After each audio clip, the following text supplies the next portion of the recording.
It is a landmark day for college athletics and the NCAA as schools can now begin to share up to $20 million in revenue sharing with student athletes. Yeah, the House settlement was approved in early June.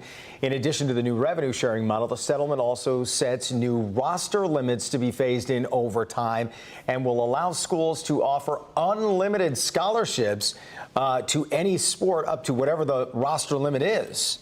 So back with us this morning, we talked to him in our 6 o'clock hour. Now he's back, University of Michigan professor Greg Dooley. Thank you for joining us once again here in our 7 o'clock hour.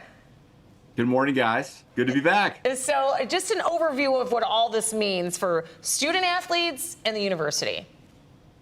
Yeah, so for universities, this is a big budget constraint. They're going to have to find $20 million to support, and even more to support these new revenue sharing and the new scholarship limits that are out there.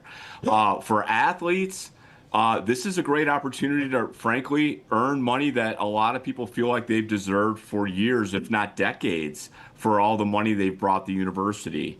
For many other athletes, Michigan has 29 sports. Michigan now can offer, if they can afford it, a scholarship to every single one of the 900 plus athletes that are at Michigan right now. They provide before this about a third of that, right, under NCAA rules. So a lot of exciting things for athletes, but a lot of things for schools to figure out how to go about this as we wade into this new world. Dive into that just a little bit more, Greg. When you talk about this money that universities have to pay out, not only that, they can also offer all of these scholarships to players, many more. What does that do to universities' bottom line, both big and small?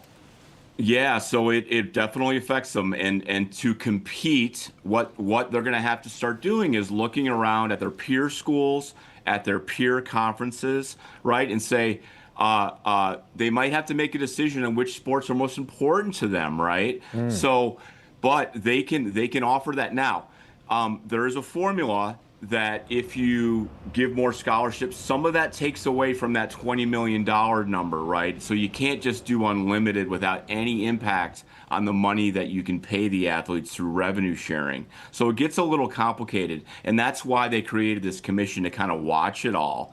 But the net of it for athletes right now, this should provide more resources, more opportunity for them as a whole. Now, the fact is, Michigan's not going to pay out 950 scholarships. That's tens of millions of additional dollars that even Michigan, with all the revenue that Michigan earns, really can't afford right now. So there will be increases in scholarships overall, but not everyone, say, should expect to get a scholarship for, say, joining the rowing team, for instance. But of course, there's also the NIL part of this, where athletes can earn money from outside sources, not the university. And now they're trying to put some framework and I guess restrictions or structure to that. Yeah, it's a great, Rhonda, you'd be great in my class, because I think people conflate the two. They just see people getting paid. Revenue sharing is new and different, and that's coming directly from the university. NIL, in its design, was only supposed to provide benefit for players and their fame, right, for promoting products. That's still there. That doesn't change. That was a right given to them effectively through the NCAA by the Supreme Court. So that is still out there. So not only on top of the $20 million and on top of your scholarship, you can still go out and say, you know, cut a deal with Wallside Windows, right, for a promotion. So that is still there. But what they're trying to do is make sure those deals that happen on the outside, those NIL, those pure deals benefiting from your fame, are legitimate, right? And they're going to create a watchdog group to really try to police and monitor that. And I'm smiling because I just don't know how they're going to do it effectively, Rhonda. Right. I just don't know. And I think a lot of people are questioning that. Yeah, a lot of scrutiny for that, but you wonder, when somebody like Bryce Underwood lands like a multi-million-dollar, whatever the deal is, this is what that new kind of oversight committee would look closely at, correct? Yeah, and you know, you brought up Bryce Underwood, Michigan's, incoming quarterback, everybody knows. And, you wonder if a lot of schools cut deals right before today, right? Like said, hey, yeah. here's the deal. Now, if you did it, there's a certain window when they started watching, but you do wonder what kind of things happened right before the deadline. And now that we're in this new world, which a lot of people don't know, how strict it will be, whether some corners were cut before this window. But here we are. And then what is and it? again, What are they?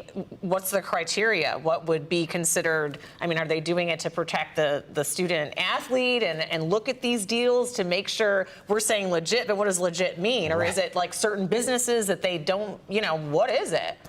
You brought up what is probably going to be some of the legal concerns that come out of that. Is who is to say that I'll use a former athlete, that J.J. McCarthy shouldn't get paid for wearing this hat, say $500,000 or something. Well, who's to say? Maybe this company, wants JJ, to have that. So that's the kind of thing. It's going to be difficult to determine that. Yeah. And they do expect more legal challenges and more. And this is the case effectively was an injunction and a class action lawsuit with a provision to fix the future. And that's where revenue sharing and the things like the roster and scholarship caps came in. But that could change. They could make some adjustments to it as we move along. It is, with the creation of this new commission, it does spell or provide, I say, a ramp or a platform to maybe have some of the major sports move away even more from the NCAA and form their own little group, because that's kind of what is watching this. It's not the NCAA, it's this College Sports Commission. So we'll see. Commission. Well, we appreciate you doing your best in the time that we had to explain all of this, and you'll have plenty for your curriculum when the new school year starts. I sure will. Thank you so much, guys. Thank you, Greg. Dooley from U of M, we appreciate it.